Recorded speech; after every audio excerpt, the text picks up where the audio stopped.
Good morning and welcome to day 10 and chapter 10 of the itty bitty visibility book, 15 Chapters to Marketing Made Easy.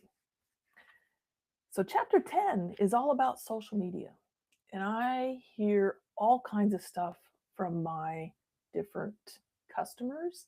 They either love social media or they hate social media. As a business owner, you probably have a love-hate relationship with social media as well.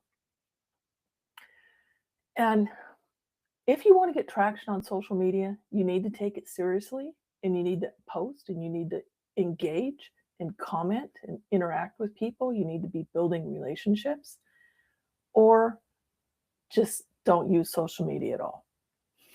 There is no gray area. Otherwise, you're just wasting your time. So what I actually wrote in the book is that many business owners have a love-hate relationship. And that was me. I used to love to post, and then I got tired of it and I hated to post, and then I decided to post again. I've been like this with social media myself. You continually balance preserving your privacy with wanting to get leads for your business. There really is no balance there. Either you're using it or you're not. And you need to make that decision and then stick with it in your business. If you decide to use it, you need to fully use it. Now, it used to be that we've been, especially on Facebook, so we're talking Facebook here, which is the most common one, you would have a business page in which you would put all your business stuff. And then you would have a personal profile in which you would post stuff that your friends and family would want to know about you and what's going on in your life. However, it's been many years now that business profiles get no traction unless you pay. They really are pay to play. And that's not what I'm all about. I don't want to have to pay Meta to get a basic post out to the people that say they want my posts. And it just simply doesn't work. I hardly ever use my business pages on Facebook.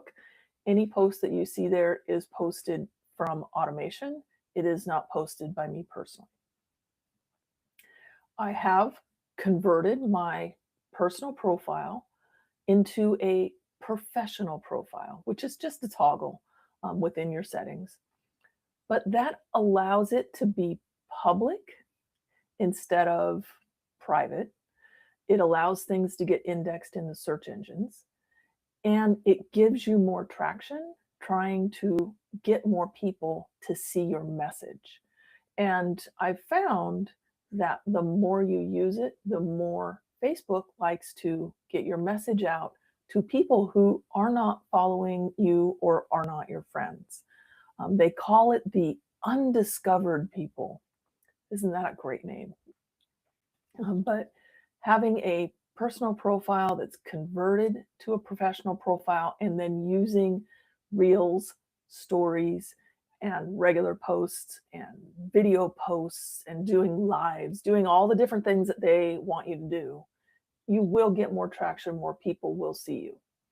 If you just say, I'm going to do this for a week or a month, and then I'm just going to not do it anymore, and then I might jump back in, there's no point. Don't even start, because all you're doing is wasting your time at that point.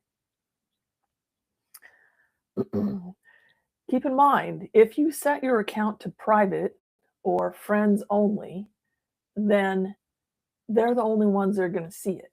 And again, unless you've got a huge friend base that is also your client base, which most of us don't, then again, there's no point in jumping in to social media if you're going to already cut yourself off at the legs, so to speak.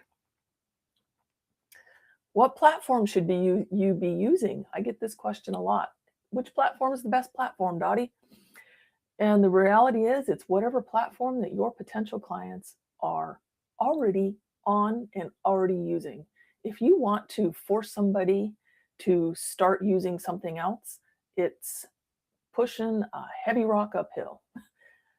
I'm not even going to go down that road. I tried it once, not happening again. So wherever your people are is where you want to be. So for me, that's Facebook and it's LinkedIn. And because I do video, I put them on YouTube. And because I repurpose, I then repurpose my videos and put them on TikTok and Instagram and Facebook Reels. Um, I'm not a big Instagram user.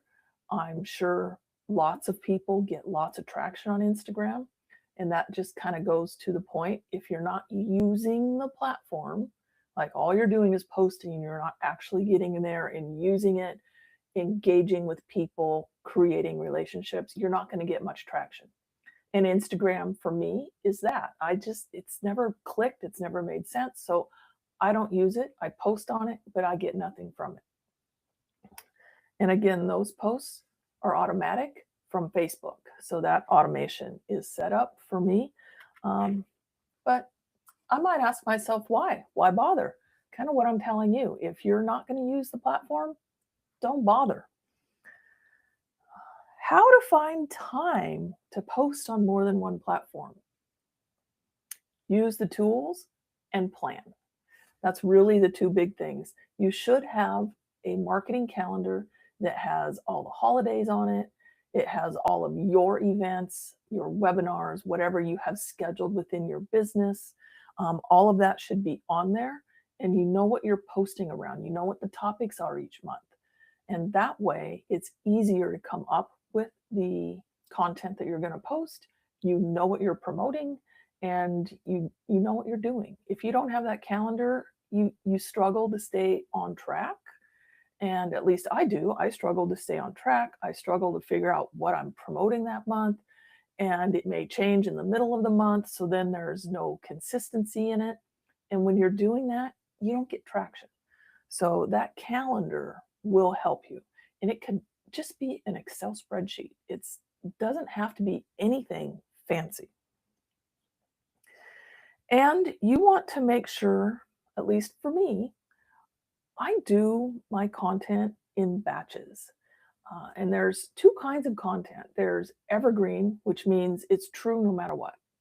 It's going to last through time, and you can post those more often. You can post them over, or not over, but more than once. You can repost them, and they're going to still be true. If it's event-based, date-based, seasonally based, that is not evergreen content. That's the second kind, which is non-evergreen content. So for me, I have tools. I use Go High Level, and I create evergreen content in batches, and I schedule out the entire year. I usually do enough to get me past 4 months, and once a day for 4 months. And then I recycle those 3 times, and that gets me throughout the whole year. And those, again, are evergreen. Now, it doesn't mean that you're done posting.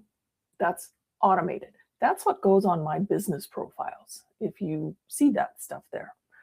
Now, that doesn't mean that that's all you can do, because you can, I want to say, override automation or add to automation. That's a better phrase.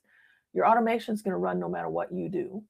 You can go in and do whatever you're inspired to do that day, or whatever you see something trending, you've participated in something, maybe you've got pictures of you and a client you want to put up, maybe you finished a project and you want to rave about that in social media, whatever it is, go ahead and do that as well, because the more you post, the more traction you're going to get.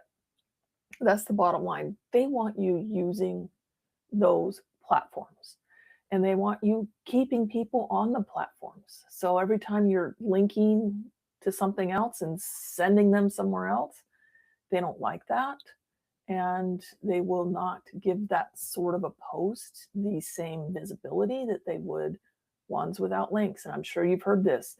Don't put a link in a post, put it in the comments if you want to do that. And there are reasons why I do that. For example, when I create a blog post, I then take the image I use for the blog post, put it in Facebook, do a little summary for the post, and then in the comments, I'll say something like, to read the whole article, go here, and it links to the blog post. I do that for inbound links in SEO. That's why I do that. And clients or future clients or whoever's on the platform that's interested can now get the full story by reading the whole post. But my real reason for doing it is search engine optimization. But that's a separate thing from the reason you want to use social media. Using social media is a great way to build relationships with future clients, to get referrals from existing clients that are referred through the social media platform. And if you're tagged, you'll see it. If you're not using the platform, you won't see that. It's another reason to actually use whatever it is that you're, whatever platform it is that you're on. And the other thing about using it is seeing the tags, of course, but then being able to respond and participate in those conversations. All of that will get your post seen by more people. And you might want to start doing posts that will pull people from the platform to your email list. So a lot of times, if I create an opt-in for something, I will go to Facebook and I will say, hey, I've got this PDF that tells you how to do blah, blah, blah, blah. Do you want it? And the people that say yes, I then DM them using yet another system of the platform, and I send them to my opt-in form. And once they get whatever that is, now they're in my CRM.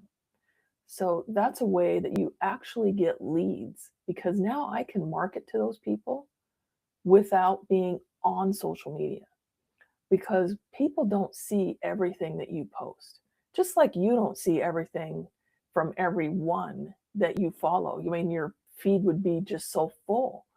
And all these platforms try to limit what you see to the things that they really think you're interested in based on your activity on the platform. So that's a general overview of social media. And tomorrow, we are going to go into video marketing, which that should be a fun topic. If you're interested in that, come back tomorrow and I will say everything I know about video marketing. And if you want to get your own copy of your itty bitty amazing visibility book, 15 Chapters to Marketing Made Easy, go ahead and check out either the YouTube description or the comments, and there will be a link. See you tomorrow.